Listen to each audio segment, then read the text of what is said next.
Welcome to the 11 Warriors halftime report. Jason Priestis, Chris Lauterbach live at the 11 Warriors bunker. Ohio State leads Nebraska at the half 17-10. A little closer than I think a lot of Ohio State fans saw coming in, right? Yeah. I thought they might get a little breathing room after the long touchdown pass to Smith and Jigba. Then Ohio State turned around and gave it right back. So kind of negated it because they were staring 17-3 in the face there with maybe a chance to get the ball back. But yeah, 17-10, a little closer than I predicted. I know that much. Huskers will get the ball to start the second half too. I've long said, and I know you haven't agreed with me because I think that Scott Frost dated your wife at some point. There's something going on there. Your hatred for him is so powerful that this is America's best awful team. Yeah, and they've got a lot of close losses, and they're showing it here. They're not a good team. I'm not going to say they're a good team, but they're annoying, man. They stick around. They play everyone tough. They got a decent defense, a quarterback who could look great and dumb on the same series. What do you make of these guys? Yeah, well, and he hasn't done too much of that yet, to your point. Martinez is usually the guy that'll keep him in contention until he, plays him out of contention with something stupid. I think Nebraska's 86 in the country with 13 turnovers coming in. He's got 7 interceptions, which I haven't seen too much, pain from him so far. Hence, it's 17-10 right now. So, yeah, he's hung in there with, that offensive line in front of him is not good. Ohio State's defensive line obviously has been surging the last few weeks, or last probably 2 months almost.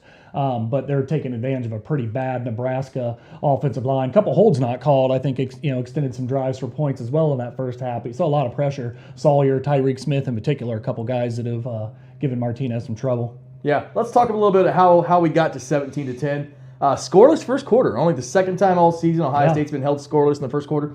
The other game was Oregon. I don't want to draw any comparisons quite yet. Yeah, don't do that. Yeah. Ohio State got the ball first, drove down, faced a fourth down deep in Nebraska territory. Great play call. They dialed something up for Ruckert over the middle. He was open, had a step. Yep. Couldn't pull it in. So they turned it over on downs there. Huskers drove down, got a field goal on their opening drive, take a 3-0 lead. Yeah, really good. I'm drunk. Not even that drunk. Drinking Gatorade, folks. Huskers missed a field goal. There we go. Yeah. Missed a field goal on their opening drive. And then, overall in the first quarter, the defense played really well. Ohio State's defense held them like 48 yards in the first quarter, something ridiculous. Yeah, and 24 of that came on one play. So defense, we'll talk more about that as we get through the rundown here. But the defense, I think, has been really strong. You take away that 72-yard pass play, which you can't do, but you take that away. Nebraska really didn't have anything cooking. Nothing at all. Stroud, a bit shaky all first half, especially in the first quarter. There was one drive where he had 3 interceptable balls on the same drive. Finally threw the interception on the third one, a little out pattern there, right around Nebraska 15 or so. Had it picked off, and some frustration from fans in the first half because there were at least one, maybe 2 plays where you're like, he could have run there. Yeah. What's he doing here? Right. The play he threw an especially on the pick, right? Yeah. On the pick, he's staring down. Could have easily ran at least 5 yards, right, untouched, and forces something into the corner there. I mean, from the end zone cam, they actually had a really good replay of that one. Yeah, Smith and Jigma coming back to the ball, but the defender was closing even faster. It was the same one who almost intercepted the first pass there. So yeah, 3 terrible passes on that drive, not good, leading to the interception down in the red zone. Yeah. Do you think is this some Haskins stuff here, where you got to, hey, we're gonna bring the backup in to get you to run the ball a little bit? They're obviously not gonna do that. I mean, Stroud's a dude; he's a great thrower, but. Man, I just wish he would like to run the ball here and there. Yeah, he did run it, I think, on a 3rd and 4. He got 6 yards a little bit later on a scoring drive. But, yeah, I don't know, man. I mean, fans out there thinking, God, he needs to run it 10 or 12 times. That's not going to happen. That's not really the offense with him. But that doesn't mean there aren't times when he can take off and take what the defense is giving him and really not come into contact with anyone. So until he does that, defenses are not going to scheme for it. And it's a little bit of a problem right now. Yeah, you make a really good point because that's something the defenses don't have to do right now. They don't have to account for him running the ball. I mean, you can simple up your game plan, focus on still a tall order, stopping Ohio State's receivers and that talented wide receiver room from getting open. But great point, taking that away and not having to worry about it.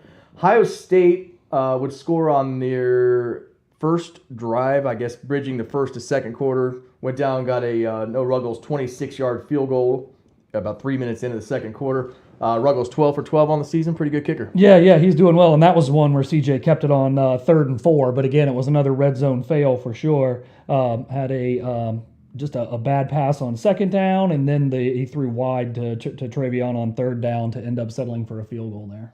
Yeah, again, red zone struggles in play there. It was a situation where you're expecting maybe 7 points out of that. They come away with 3. Ohio State would force a punt. and then drove down the field for a 3-yard Stroud to Chris Olave touchdown. I think that's 32 on the season for Olave, comfortably in second, closing in 2 away from David Boston for most in school history. Nebraska answered. Drove down, got a 39-yard field goal to make it 10-3 Ohio State. And then you thought things might be clicking a little bit, right? Yeah, it seemed like they had some stuff going, and the half got a little wacky there toward the end. Yeah, it sure did. Bucks would score on a 72-yard strike from Stroud to Jackson Smith Najigba. Kid has 8 catches. 75 yards, actually. It was the first play of that drive. Nebraska would hit them for 72 right. After that. But, yeah, it was basically just a hitch route, right? Probably, 7 or 8 yard pass. Got a really nice block from Olave as he started to cut upfield to the left. Then it was a foot race at that point. And I think to that point, it gave Smith and Jigba, 7 for 140. At that point, At that point, I think he ended up with another catch and another 18 or 20 yards. Yeah, 8 for 148 in the first half. Not a bad first half of football. You knew he was going to get clicking when he was getting the ball early and a lot. But yeah, that 72-yard strike that Nebraska answered right away with made it 17-10. That's our halftime score. Outside of that play, man, the defense has come to play. Ohio State's defense has played one of their better games of the season so far. What stood out to me is Jack Sawyer getting a lot of snaps, getting a lot of backfield action. Sawyer, yeah, he looked great. He had a sack. He had a hurry in that first half. We mentioned Tyreek. He had a sack. He also was held on one where he was definitely going to get a sack. I think the defense did well. The defense was allowed no third down conversions. You remember last week against Penn State. Penn State converted 11 of 14 or some ungodly number like that on third down. 11 of 18, but they were 11 of 14 on 3rd and 8 or shorter last week. And then Ohio State rebounds with third with an 0 for 6 performance holding Nebraska, which is a decent offense. They're 28th in 53rd in scoring offense, but their total offense is 16th in the country, 469 yards a game. For a bad team, they got a great. This is a team that can run it up and down the field. Again, turnovers is what get in their way. So I thought the defense did really well. To your point, before that 72-yard touchdown, in which it looked like Lathan Ransom lost him in coverage, and then there was no safety there. I'm not sure if that was supposed to be Shaw or whatever. We didn't get too many replays out to look, but not a good play from either one of those two. I think we're sure of that much. The defense had only given up 111 yards through those first 5 possessions, so I had to feel pretty good about that. Can't ask for much more than that. Just giving up a lone field goal to that point. Yeah. Let's get some reader comments here. Anthony Dodge over on Facebook saying, I lost him. Basically, his comment's something about Ohio State needs to establish a true running threat. We haven't had it for 2 weeks. Yeah, well, it's interesting, and that's spot on, right? Because you've seen, I actually wrote about it this week. Day has leaned on the pass significantly more this year than he has any of his first couple years as the head coach. Ohio State was running it about 62% of the time in his first 2 seasons. This year, they're 51%. So you're 10% less running the ball, and the total yards are even more lopsided than that. Like almost 70% of the yards are coming through the air. So they're just not running it they're not running it as often, and they're not running it very well. And then today, Travion, 14 for 52, 3.7 average for him. That's not what you're used to seeing. And then Ohio State overall, Stroud has 2 carries, so they're right at 3.7 a carry, 16 for 59. Not what you want to see, and then throwing it 30 times. So think about, again, talking about that balance. Yeah. You're 2-to-1 passing the ball or running it. That has not been Day's formula. No. So I know he's been good about the 50-50 in the past, but I think he's always a throw-first guy. I think he's got to force himself to run the ball. Like, force yourself to put the toilet seat down around the house so you don't get in trouble from the wife, things like that. I think I've got to force myself to run the ball, and I think sometimes it gets away from him. I think it's getting away from him a little bit today. YouTube commenter Soldier for Freedom, thank you for your service. My guy. Yep. Said, need a threat of a quarterback running in the red zone. Should utilize Cam Martinez in those situations.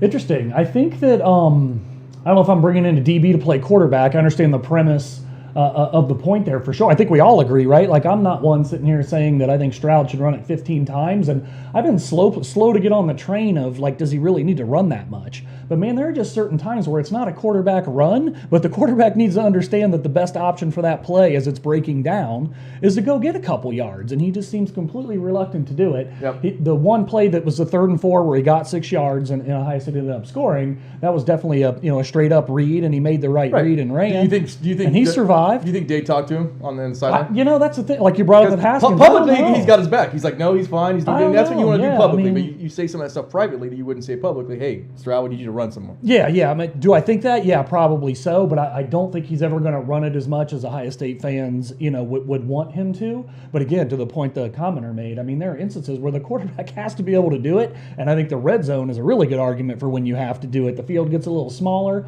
The quarterback, if you run the quarterback, you always heard Meyer talk about having an extra blocker in that situation. Right, yeah. Really good time when the field's compressed to run your quarterback a little bit. But yeah, it just seems like that's not something Stroud feels very good about doing. Tom Morris on Facebook has a great point, and we saw it last week. Rough first half for Travion Henderson. Second half got loose. Think we see some more of that in the second half? Well, I do think you are going to see, Day try to go back to the run a little bit more because, again, not to belabor that point, but 30 passing attempts against 16 rushing attempts. Yeah. That is not what he wants to do. I understand that the offense is evolving under Day, but we talked about it. I mean, I'm looking at it here. 62% of the time, rushing attempts in 2019, 61% of the time in 2020. This year at 51% year-to-date coming into the game. I don't think having a true 50-50 in play calling run passes is what you want to see. They need to get the ground game going. But it's interesting. We haven't talked about it yet. The offensive line was a little bit shuffled at first, right? Mm-hmm. Heard a lot of people complaining that, they got 4 tackles out there and they shouldn't be doing that. Well, they didn't run the ball for shit in the first half. And for a good chunk of it, you had Munford out at left tackle. You had Matt Jones, who's a left guard, at left guard. And you had NPF back at right tackle when DeJuan was not in for a little while. And they've just struggled to run the ball regardless of what the offensive line looked like. Tanner Kincaid says, if I hear one more time that this is the best offensive line in the country, I'm going to laugh. They are embarrassing. A little harsh, Tanner. Yeah. I'm not sure about embarrassing. I think coming into the game, they were still 5.99 yards a carry, something like that, which I think was good for like third in the country. So not sure that qualifies as embarrassing, but I do think in times where they've straight up lined up to run the ball, they've not been able to do it successfully. And certainly even with last week's success, having no success in the first half, and then, Travion went 19 for 146 in the second half, you need more balance across the half in production. And I get why it's frustrating for fans, absolutely. Amanda Stanley, also in the comments, wants to know the score, keeps asking for the score. Weird place to get the score, but it's 17-10. I think, web browsers have scores. I think it's 17-10. Man, it's 17-10 Buckeyes. Is that a hate? Did one of us say it wrong or something? I think we said it right. I don't know. She's asking a couple times for the score. Again, how about the score? Yeah, it's 17-10, Amanda. We got you. Score 17-10. Chris, what are you drinking this week? We're drinking a little Rebel Yell single barrel 10-year variety. I like this stuff. It is actually, I don't know where it's sourced from. I don't think anybody knows, but it comes from Lux Row, which is the same company that does the Blood Oath that I was sipping on last week. Mm-hmm. This is, not quite as fancy. I figured this game wasn't quite as fancy, so not bringing out the heavy hitters. Better stuff for the better games. You don't find too many 10-year single barrels that are wheated. Yeah. Usually it's going to be a straight up bourbon where there's a lot less wheat or no wheat in it, so it's a little softer of a little sweeter of a pour. What are you? That's a nice glass you have too, right? Yeah. So drinking it out of the up there, little Leavenworth's glassware. Definitely recommend these. I think we've got some. Are we stocked now? Yeah, we got some coming in tomorrow. New batch of 11 Warriors whiskey glasses. Tastes even better. I think we'll do some more merch plugs while we got you on the camera. We got some new tees too. This is one of the 5 new ones we have right now. I like this shirt because if you wear this, you're going to have people clapping back at you. Yeah, it's a good one to wear like in an airport. When you're traveling, that kind of thing. What do you got over there? We're going with, if you've been around 11 Warriors at all, you know where Ramsey's coming from, and that's Say No to Fall Weddings. So we've had folks asking for this one for a long time. Use the red X tape similar to what you see on the Michigan when we're scratching out the M's that week. So Say No to Fall Weddings in the dry goods store, courtesy of Ramsey reminding you early and often, no fall weddings. Kirk Dowling, real quick, wants to know, why are we not annihilating Nebraska? And Kirk, I've been saying for weeks this is America's best awful team, and they played Oklahoma to 7 points, Michigan to 3 points, Michigan State to 3 points.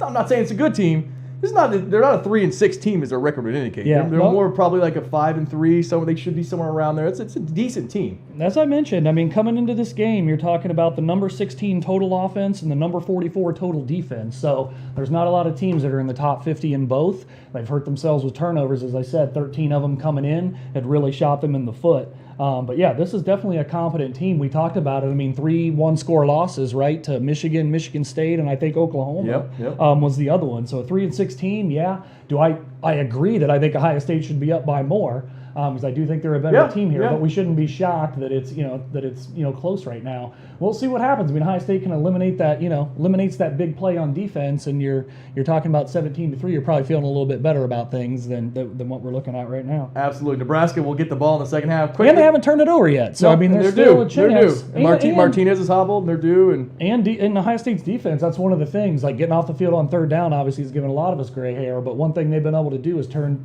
offenses over. That's yet to really happen yet against a team that does love to turn it over. So we'll see if one of those happens here in the next 30 minutes. Absolutely. Huskers get the ball to start the second half. Quick look at some scores around the country. Number 1, Georgia 26, Missouri 3. That's in Athens. North Carolina losing to number 9 Wake Forest 31-24 in Chapel Hill. 31-24? Wake Forest up on North Carolina 31-24. Yeah, Number 16 Ole Miss 24, Liberty 7. That's your little Hugh Freeze Bowl there. A little love there. Number 20 Minnesota.